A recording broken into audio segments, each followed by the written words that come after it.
अस्सलाम वालेकुम स्टूडेंट्स। आज जो टॉपिक हम डिस्कस करने वाले हैं वो चैप्टर नंबर 1 का लास्ट टॉपिक है और एक बहुत ही इंपॉर्टेंट लॉन्ग क्वेश्चन है। इसके अलावा इसमें से डिफरेंट शॉर्ट क्वेश्चंस भी बनते हैं जो वन बाय वन हम अब डिस्कस करेंगे। सबसे पहले अगर हम टाइटल देखते हैं, biology and the service of Mankind, यानी कि बायोलॉजी ने इंसानियत के लिए कौन कौन सी सर्विसेज प्रोवाइड की हैं या हमें सिंपल लफ्ज़ों में हमें बायोलॉजी का क्या एडवांटेज हुआ है। तो डिफरेंट तरीके से, और वो मेनली 3 तरीके हैं जिनके थ्रू बायोलॉजी हमें हेल्प कर रही है, हम इंसानियत की हेल्प कर रही है। और वो 3 तरीके, वो 3 तरह की हमारी प्रॉब्लम्स हैं जिन्हें वो सॉल्व कर रही है। सबसे पहला तरीका जिसके थ्रू ह्यूमन बीइंग को बायोलॉजी का एडवांटेज है वो है बाय इंक्रीजिंग फूड प्रोडक्शन। आपको पता है पॉपुलेशन बहुत ही ज़्यादा बढ़ रही है और फूड के लिए कंपटीशन भी बढ़ रहा है। तो बायोलॉजी ने कुछ डिफरेंट इस तरह के मेथड इंट्रोड्यूस करवाए हैं जिनके थ्रू हम फूड की प्रोडक्शन को बढ़ा सकते हैं। यानी कि जो हमारा पहला मसला था वो ये था कि पॉपुलेशन बढ़ने की वजह से फूड की जो क्वांटिटी है वो कम हो जाएगी और जिससे कंपटीशन बढ़ जाएगा। तो इंक्रीज़ करने का तरीका भी बताया फूड प्रोडक्शन को। नंबर 2, जो सेकंड हमारे लिए सबसे ज़्यादा आप कह सकते हैं एक इशू रहता है वो है डिज़ीज़, यानी कि डिफरेंट जर्म्स जब हम पर अटैक करते हैं या डिफरेंट तरह की बीमारियों में हम मुब्तला हो जाते हैं तो उससे किस तरह से लड़ा जाए, उससे किस तरह से प्रिकॉशन ली जाए या उसका इलाज किया जाए, ये भी किस सब्जेक्ट में हमें पढ़ने को मिलता है, ये भी बायोलॉजी हमें बताती है। नंबर 3, यानी कि 2 इश्यूज़ हमारे बहुत बड़े थे। तीसरा जो हमारा इशू था वो था कि हमारे इन्वायरमेंट डेली बेसिस पर जो है वो पॉल्यूटेड होता जा रहा है, पॉल्यूशन बहुत ज़्यादा बढ़ रही है। तो हमारे इन्वायरमेंट को बचाने के लिए और उसकी हिफाजत करने के लिए भी डिफरेंट मेथड इंट्रोड्यूस करवाए गए हैं बायोलॉजी में। तो स्टूडेंट्स, अगर ये शॉर्ट क्वेश्चन आता है कि बायोलॉजी किस तरह से ह्यूमन बीइंग के लिए सर्विसेज प्रोवाइड कर रही है, तो उसके 3 तरीके हैं। नंबर 1, वो इंक्रीज़ करवाती है फूड प्रोडक्शन को, यानी कि बायोलॉजी में डिफरेंट मेथड इंट्रोड्यूस करवाए गए हैं। नंबर 2, बाय कम्बैटिंग डिजीज़, हम बीमारियों से किस तरह से लड़ सकते हैं, ये भी हमें बायोलॉजी के डिफरेंट मेथड्स बताते हैं। और नंबर 3, हम किस तरह से अपने इन्वायरमेंट को प्रोटेक्ट और कंजर्व कर सकते हैं। इसमें से सबसे पहला मेथड अब हम डिस्कस करने वाले हैं, method to increase food production. तो बच्चों, हम पहला जो मेथड पढ़ने वाले हैं वो क्या है कि बायोलॉजी के वो मेथड जिससे हमारा जो फूड की प्रोडक्शन है वो बढ़ जाएगी या इंक्रीज़ हो जाएगी। अच्छा जी, अब बायोलॉजी का एम क्या है, मकसद क्या है? आपको पता है हमारे फूड के अंदर, ह्यूमन बीइंग के फूड के अंदर बहुत सारे प्लांट्स भी इंक्लूड होते हैं और एनिमल्स पर भी हम फीड करते हैं। तो सबसे पहला जो मकसद था वो क्या था कि जो प्लांट है उसकी प्रोडक्शन को बहुत ही ज़्यादा बढ़ा दिया जाए, यानी कि ऐसे तरीके बताए जाएँ जिससे जो प्लांट की प्रोडक्शन है वो बहुत ही ज़्यादा बढ़ जाए। अब वो किस तरह से बढ़ेगी, उसके 2-3 तरीके हैं। सबसे पहले यहाँ पर बेटा आप लिख सकते हैं, इंक्रीजिंग भी लिख सकते हैं और इम्प्रूविंग भी लिख सकते हैं। इम्प्रूविंग एग्जिस्टिंग वेराइटी, यानी कि जो पहले से ही प्लांट मौजूद हैं उनके अंदर कैसे इम्प्रूवमेंट लेकर आएँ और उनको किस तरह से इंक्रीज़ करें। यानी कि नेचुरल तौर पर जो प्लांट हमें एडवांटेज दे रहे हैं या जिन्हें हम खाने के लिए यूज़ कर रहे हैं उनको, जो कि पहले से ही नेचर में मौजूद है, उनको किस तरह से इम्प्रूव किया जा सकता है या इम्प्रूव करने का तरीका भी बताया है बायोलॉजी में। Number 2, developing new high yield variety, दूसरा तरीका ये बताया है कि हम ऐसी वैरायटी को ग्रो करें जिसकी प्रोडक्शन, जिसकी पैदावार बहुत ही ज़्यादा हो। हाई यील्ड का मतलब है बेटा एक बहुत बड़े पैमाने पर प्रोडक्शन करना या पैदावार करवाना प्लांट्स की। और ये कौन से प्लांट्स हैं बेटा? ये वो प्लांट्स हैं जो ज़रूरी हैं हमारे लिए। किस चीज़ के लिए? जो ज़रूरी है हमारे डेली बेसिस पे फूड के लिए। नंबर 3, ऐसे प्लांट बनाना, ऐसी वैरायटी बनाना प्लांट की जिस पर बीमारियां ज़्यादा असर ना करती हों। और बच्चों, ये तीनों ही पॉइंट्स हम किस तरह से डिस्कस कर सकते हैं, कैसे हमें जो पहले से मौजूद वैरायटी हैं उनमें इंक्रीज़ मिलेगा, कैसे ही पैदावार बढ़ेगी और कैसे ही ऐसी किस्म की वैरायटी, इस किस्म के प्लांट ग्रो करेंगे जिन पर बीमारियां असर ना करती हों। तो सबसे पहले जो तरीका यहाँ पर बताया गया है वो है सिलेक्टिव ब्रीडिंग। बेटा, ब्रीडिंग कहा जाता है रिप्रोडक्शन को, कि रिप्रोडक्शन करना, आपको पता है रिप्रोडक्शन लिविंग ऑर्गेनिज्म का एक बहुत ही इंपॉर्टेंट करैक्टर है जिसमें 2 जो पेरेंट्स हैं, अगर हम सेक्सुअल रिप्रोडक्शन की बात करें तो 2 पेरेंट्स सेक्स सेल के थ्रू ब्रीड करते हैं और उसके बाद अपने ऑफस्प्रिंग यानी कि अपने बेबीज़ को प्रोड्यूस करते हैं। लेकिन यहाँ पर सिलेक्टिव ब्रीडिंग का क्या मतलब है? सिलेक्टिव का मतलब है कि ख़ुद हम चुनाव करते हैं। Breeding with desirable traits in an attempt to produce offspring with desirable traits. हमें जिस भी ऑर्गेनिज्म के, हमें जिस भी एनिमल के, जिस भी प्लांट के हमें कैरेक्टरिस्टिक्स पसंद थे, तो हमने उनको खुद सेलेक्ट करके उनका रिप्रोडक्शन करवाया है, उनकी रिप्रोडक्शन करवाई है, ताकि उनके अंदर जो ऑफस्प्रिंग हैं उसके अंदर भी वही वाले कैरेक्टरिस्टिक्स या वही वाले जो खसूसियत है वो आगे ट्रांसफ़र हो जाए। इसकी एग्जांपल मैं दूंगी। सपोज़ करें हम कैटल को ग्रो करते हैं या अपने पास रखते हैं, पालते हैं गाय भैंसों को, तो हमारा ज़्यादा से ज़्यादा हम प्रेफर करते हैं कि वो गाय हम रखें जिसका दूध जो है, जिसकी मिल्क प्रोडक्शन जो है वो ज़्यादा हो। तो अब एक तरफ गाय है जिसकी मिल्क प्रोडक्शन ज़्यादा है और उसका साइज़ भी बड़ा है, ठीक है, और उस पर मीट भी ज़्यादा है, और दूसरी तरफ वो गाय है जिसका मिल्क प्रोडक्शन कम है और वो ज़रा वीक है, उसकी नस्ल में ही ऐसा है कि उसकी हाइट भी कम है। तो हम क्या करेंगे कि हम खुद से उस गाय की ब्रीडिंग करवाएंगे जिसके अंदर वो दूध भी ज़्यादा देती है, जिसकी हाइट भी ज़्यादा है और जिसका मीट भी ज़्यादा है। तो इसे क्या कहा जाएगा? Selective breeding. हम खुद से सिलेक्ट करके, हम खुद से चुनाव करते हैं उन ऑर्गेनिज़म का जिसके करैक्टर, जिसकी खसूसियत हमें पसंद होती है, फिर हम उसकी रिप्रोडक्शन करवाते हैं और जो उनके बेबीज़ बनते हैं उनमें वही वाले करैक्टर्स या ट्रेड्स आ जाते हैं। बच्चों, अब हम एग्जाम्पल देखेंगे कि हम कौन कौन से प्लांट या एनिमल के साथ सेलेक्टिव ब्रीडिंग कर रहे हैं। तो प्लांट में हम खुद से चुनाव करते हैं वीट का, कॉर्न का, राइस का।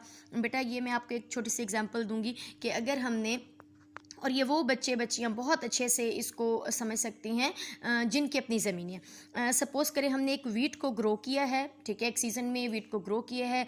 जब वो वीट यानी कि जो दाने हमारे घर में आए उनका साइज़ भी बहुत छोटा है और उनका कलर भी बहुत ज़्यादा रेडिश या डार्क है, तो हम नेक्स्ट सीज़न उसी को ही बीज के तौर पे या सीड के तौर पे ग्रो नहीं करेंगे। हम बाज़ार से एक नई वीट ले आएंगे और वो नई वीट, उसका साइज़ भी बड़ा होगा और उसका जो कलर है वो भी ज़रा लाइट गोल्डन शेड में होगा। इसलिए होना क्या चाहिए था, जैसे प्लांट ग्रो हुआ था नेक्स्ट सीज़न में भी हम उसी वीट को ग्रो करते जो पहले ग्रो हुई थी, लेकिन हमने क्या किया, हमने खुद से सिलेक्ट कर लिया है। तो इसी को कहा जा रहा है सिलेक्टिव ब्रीडिंग। हम कॉर्न की करते हैं, राइस की, यानी कि जितना भी अनाज है उसकी हम सिलेक्टिव ब्रीडिंग करते हैं। एनिमल में किसकी करते हैं? चिकन की करते हैं, गाय भैंसों की करते हैं। इसकी एग्जांपल बेटा मैं पहले ही दे चुकी हूँ। इसके अलावा आप कह सकते हैं कि बायोलॉजी ने ही हमें इंट्रोड्यूस करवाया है ब्रॉयलर चिकन को, जिसका मीट भी बहुत बेटा जल्दी बन जाता है, यानी कि ये बहुत जल्दी ग्रो करती है, जैसे आप फार्मी मुर्गियाँ कहते हैं, और एक होती हैं देसी मुर्गियाँ। तो देसी मुर्गियों का ये है कि वो ज़रा आप कह सकते हैं बहुत ज़्यादा मीट वाली भी नहीं होती हैं, उनको ग्रो करने में बहुत ज़्यादा टाइम लगता है, जबकि जो ब्रायलर है वो बहुत ही, उनका जो चूज़ा है वो बहुत जल्दी बड़ा हो जाता है और फिर वो फर्दर हम खाने के लिए यूज़ करते हैं। और दूसरा, इसका जो मीट, इसका जो गोश्त होता है वो बहुत ज़्यादा सस्ता भी होता है और इसकी खुराक भी बहुत ईजीली अवेलेबल होती है। तो इस तरह से सिलेक्टिव ब्रीडिंग के थ्रू हम अपने फूड की प्रोडक्शन को इंक्रीज़ कर सकते हैं। इसके अलावा बच्चों, सिलेक्टिव ब्रीडिंग के अलावा एक और तरीका भी इंट्रोड्यूस करवाया है बायोलॉजी ने, जो कि है जेनेटिक इंजीनियरिंग। यानी कि सिंपल, पहले तो हमारे लिए ये लिमिटेशन थी कि जब सेक्सुअल रिप्रोडक्शन होती है और एक पेरेंट के कैरेक्टर वो वाले हैं जो हमें पसंद हैं, हम चाहते हैं उनके बेबीज़ में भी वो सारी खसूसियात आएँ, तो उसके साथ मदर की भी कैरेक्टर ऐड हो जाती हैं। तो लाजमी नहीं बनने वाला बेबी या जो ऑफस्प्रिंग है वो बिल्कुल अपने उस पेरेंट जैसा हो जो हमें ज़रूरत है। तो इसके लिए हम क्या करें, एक और तरीका भी इंट्रोड्यूस करवाया है जिसे कहा जाता है जेनेटिक इंजीनियरिंग। इसमें क्या किया जाता है, direct manipulation of DNA to alter the organism characteristics. इसमें जिस ऑर्गेनिज्म का, जिस एनिमल का, जिस प्लांट का करेक्टर हमें पसंद है, उसी से रिलेटेड हमने क्या ले लेना है, उसका डीएनए निकाल लेना है और दूसरे ऑर्गेनिज्म में डाल देना है जिसमें हमें वो खसूसियत चाहिए होगी। आई होप आपको समझ आ रही होगी। सबसे पहले हमने वो ऑर्गेनिज्म देखना है जिसकी हमें खसूसियात पसंद हैं, उसमें से वो करेक्टर रखने वाली जो जीन या जो डीएनए है उसे हमने निकाल लिया है। निकालने के बाद उस ऑर्गेनिज्म के अंदर डाल दिया है जिसमें हमें वो सारी की सारी चेंजेस या खसूसियात चाहिए थी। तो इसको क्या कहा जाता है, क्योंकि ये डायरेक्ट एंट्रेंस है डीएनए की, उस करेक्टर की, तो ये किसके थ्रू पॉसिबल है? ये सिलेक्टिव ब्रीडिंग के थ्रू नहीं, बल्कि ये पॉसिबल है जेनेटिक इंजीनियरिंग के थ्रू। तो बेटा इसके लिए हम कौन कौन सी जीन्स को यूज़ करते हैं? जीन्स फॉर रेजिस्टेंट डिजीज़, हम वो वाली जीन निकालते हैं उस ऑर्गेनिज़म में से जो डिज़ीज़ के अगेंस्ट काम करती हो, यानी कि ऐसे ऑर्गेनिज़म में जो डीएनए डाला जाएगा, जो जीन डाली जाएगी, वो उसमें वो बीमारियां नहीं होंगी। Number 2, gene for desirable character, और फिर डिज़ायरेबल यानी कि जो हमें चाहिए होगा, जो हमें पसंद है, उस करेक्टर की जीन भी हम इंट्रोड्यूस कर सकते हैं। बच्चों यहीं पर ही एक छोटी सी डेफिनेशन है जो कि शॉर्ट क्वेश्चन है, ट्रांसजेनिक प्लांट। ट्रांसजेनिक प्लांट कौन से होते हैं, या ट्रांसजेनिक एनिमल कौन से होते हैं, या ट्रांसजेनिक ऑर्गेनिज्म क्या है? The plants having foreign DNA incorporated into their cell, यानी कि एक तो वो एनिमल है, ये एक तो वो ऑर्गेनिज़म है जिसकी खसूसियात आपको पसंद थी, आपने उसमें से डीएनए लिया। अब जिस ऑर्गेनिज़म के अंदर आपने डीएनए डाला है उसके पास दो तरह के डीएनए हो गए हैं, एक उसका अपना डीएनए, दूसरा जो उसमें हमने अपने डिज़ायरेबल कैरेक्टर के लिए डाला है वो डीएनए। अब जो बनने वाला ऑर्गेनिज़म है उसके अंदर वो सारी खसूसियात होगी जो हमें चाहिए थी, और अब वो क्या कहलाएगा? ट्रांसजेनिक प्लांट, या जिसे आप जीएमओ भी कह सकते हैं, जेनेटिकली मॉडिफाइड ऑर्गेनिज्म।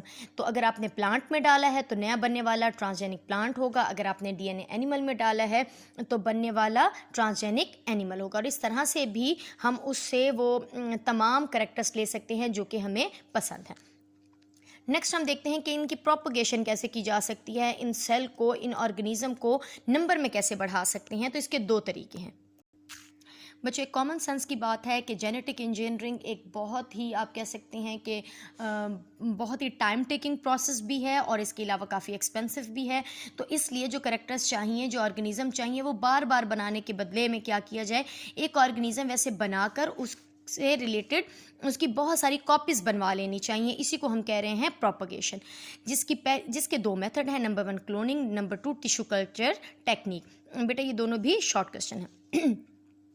सबसे पहले cloning, production of genetically identical copies of cell और ऑर्गेनिज्म बाय एसेक्सुअल रिप्रोडक्शन, यानी कि आपको पता है जब हम सेक्सुअल रिप्रोडक्शन करते हैं तो उसमें दोनों पेरेंट के कैरेक्टर्स आ जाते हैं उस बेबी में, लेकिन जब हम एसेक्सुअल रिप्रोडक्शन करते हैं तो नंबर ऑफ बेबीज़ भी ज़्यादा होते हैं और साथ में वो बिल्कुल किस जैसे होते हैं, वो बिल्कुल अपने उस पेरेंट जैसे होते हैं जिनसे वो बने हैं। तो सिंपल जो ऑर्गेनिज़म हमने बनवाया है थ्रू जेनेटिकल इंजीनियरिंग के, हम क्या करें, उससे एसेक्सुअल रिप्रोडक्शन करवाएं और उससे रिलेटेड बहुत सारी कॉपीज़ बनवा के रख लें, और ये बिल्कुल किस जैसे होंगे, अपने उस सिंगल पेरेंट जैसे।